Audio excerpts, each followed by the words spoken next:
Tuesday, August 27, 2019. CEO of YouTube Susan Diane Wojcicki has a letter to all YouTube creators. Susan Diane Wojcicki is an American technology executive. She has been the CEO of YouTube since February 2014.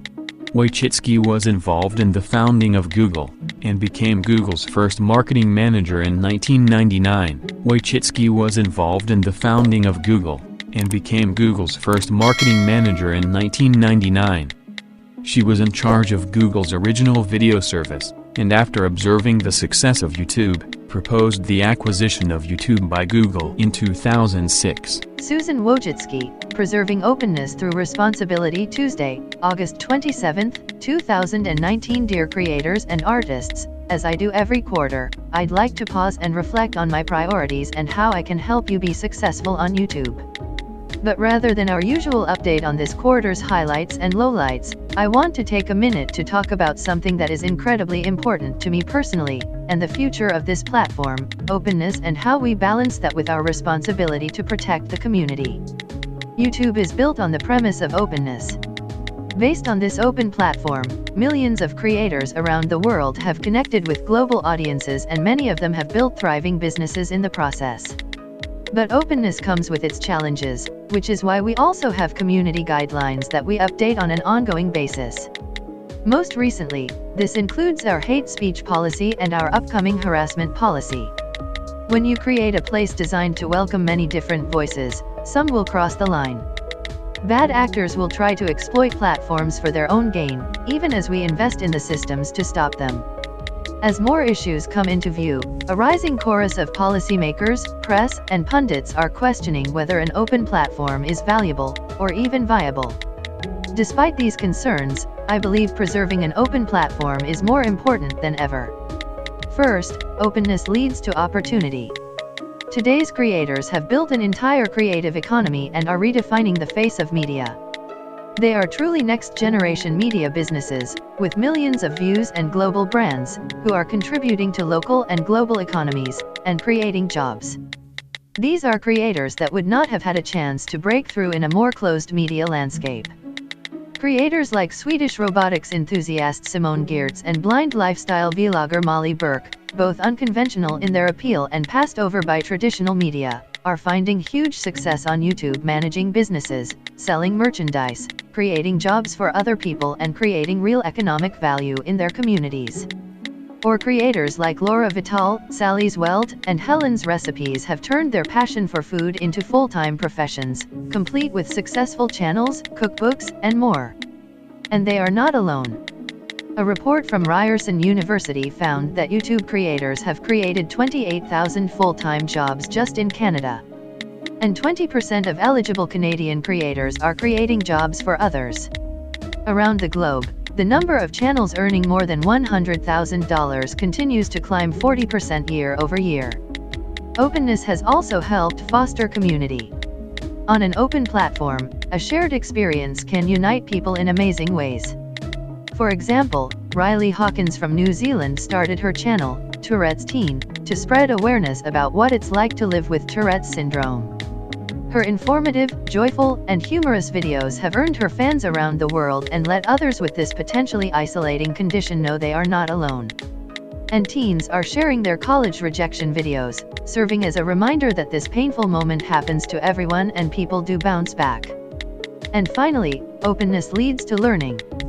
As a daughter of two teachers and a lifelong learner, I've been especially inspired to see YouTubers like Origin of Everything, Manuel do Mundo, Eddie Wu, and Excel is Fun turn YouTube into the world's largest classroom. Every time I meet someone new and ask them about YouTube, I hear a story about something they learned on the site, how YouTube helped a student ace her math homework, a mom fix a broken garage door, or an employee master a new job skill. Let me be clear, none of this happens without openness. Without an open system, diverse and authentic voices have trouble breaking through. And the voices that do get a platform often sound like those who already have one. That small business built on someone sharing their passion for soap making never takes off. That bullied teen can find a community that looks and feels like them and lets them know that it gets better. And that curious person obsessed with planetary physics and looking for a few videos is probably out of luck. A commitment to openness is not easy. It sometimes means leaving up content that is outside the mainstream, controversial, or even offensive.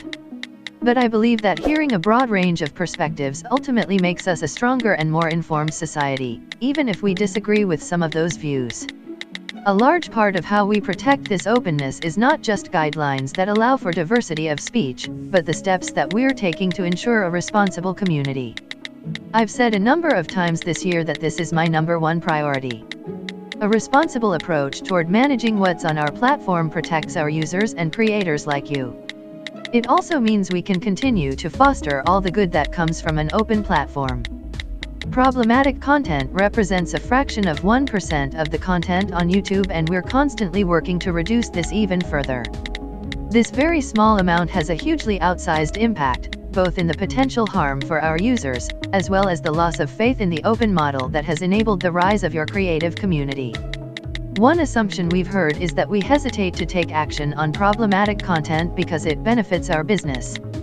This is simply not true. In fact, the cost of not taking sufficient action over the long term results in lack of trust from our users, advertisers, and you, our creators. We want to earn that trust. This is why we've been investing significantly over the past few years in the teams and systems that protect YouTube. Our approach towards responsibility involves 4 R's. We remove content that violates our policy as quickly as possible. And we're always looking to make our policies clearer and more effective, as we've done with pranks and challenges, child safety, and hate speech just this year. We aim to be thoughtful when we make these updates and consult a wide variety of experts to inform our thinking. For example, we talked to dozens of experts as we developed our updated hate speech policy. We also report on the removals we make in our quarterly Community Guidelines Enforcement Report. I also appreciate that when policies aren't working for the creator community, you let us know. One area we've heard loud and clear needs an update is creator-on-creator harassment. I said in my last letter that we'd be looking at this, and we will have more to share in the coming months. We raise up authoritative voices when people are looking for breaking news and information, especially during breaking news moments. Our breaking and top news shelves are available in 40 countries, and we're continuing to expand that number. We reduce the spread of content that brushes right up against our policy line. Already, in the US, where we made changes to recommendations earlier this year, we've seen a 50% drop of views from recommendations to this type of content, meaning quality content has more of a chance to shine. And we've begun experimenting with this change in the UK, Ireland, South Africa, and other English-language markets. And we set a higher bar for what channels can make money on our site, rewarding trusted, eligible creators. Not all content allowed on YouTube is going to match what advertisers feel is suitable for their brand. We have to be sure they are comfortable with where their ads appear. This is also why we're enabling new revenue streams for creators like Super Chat and memberships. Thousands of channels have more than doubled their total YouTube revenue by using these new tools in addition to advertising. The stories I hear from creators like you inspire me every day. The community you've created is living proof that an internet that reflects a broad range of ideas can change the world for the better. You've built something incredible. It's our job to strike the right balance between openness and responsibility so that future generations of creators and users can, as well. Susan Wojcicki.